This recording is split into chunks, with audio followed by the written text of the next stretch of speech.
बार की बात है, एक सुंदर बगीचे में एक मुर्गी और एक बत्तख रहते थे। मुर्गी बहुत मेहनती थी।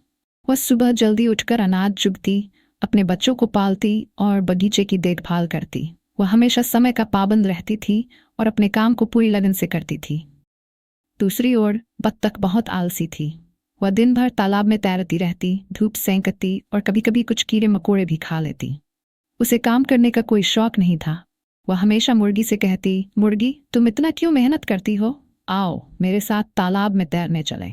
लेकिन मुर्गी कहती, बत्तख, सफलता केवल मेहनत से मिलती है। अगर हम मेहनत नहीं करेंगे तो हमें कुछ भी नहीं मिलेगा।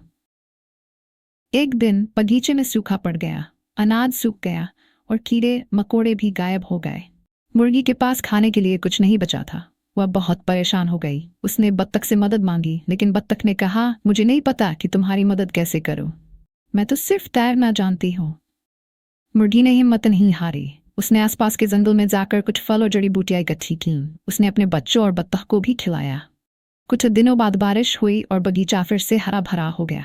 मुर्गी ने अपनी मेहनत से बगीचे को फिर से जोता और अनाज बोया।